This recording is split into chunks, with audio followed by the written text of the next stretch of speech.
સુરત શહેરમાં આવકવેરા વિભાગ દ્વારા મોટા પાયે કાર્યવાહી હાથ ધરવામાં આવી છે। આઈટી વિભાગની ટીમે શહેરના અગ્રણી ફાઇનાન્સર બ્રિજેટ ઠક્કર ઉર્ફે મુન્ના ઉલપાડીને નિશાન બનાવી તેમના ઓફિસ તેમજ રહેણાંક સ્થાનો પર દરોડા પાડ્યા છે। મળતી માહિતી મુજબ આ કાર્યવાહી છેલ્લા 48 કલાકથી સતત ચાલી રહી છે। આઈટી વિભાગના સૂત્રો દ્વારા બિલ્ડર પાસેથી કરોડોની ઓફિસ રોકડે ખરીદવાના વ્યવહારો તેમજ હવાલા અને સટ્ટા બજાર સાથે સંભવિત કનેક્શન અંગે તપાસ કરવામાં આવી રહી છે। દરોડા દરમિયાન મહત્વના દસ્તાવેજો, ડિજિટલ ડેટા અને નાણાકીય લેવડ-દેવડ સંબંધિત પુરાવાઓની ચકાસણી કરવામાં આવી રહી છે।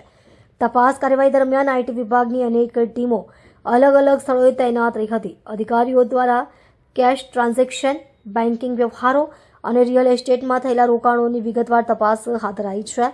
હાલ આ સમગ્ર મામલે આઈટી વિભાગ તરફથી સત્તાવાર રીતે કોઈ અંતિમ નિવેદન આપવામાં આવ્યું નથી। તપાસ પૂર્ણ થયા બાદ જ વધુ વિગતો બહાર આવવાની શક્યતા છે। શહેરમાં આ કાર્યવાહી ચર્ચાનો વિષય બની છે અને આગામી દિવસોમાં તપાસના તારણો પર સૌની નજર ટકી છે।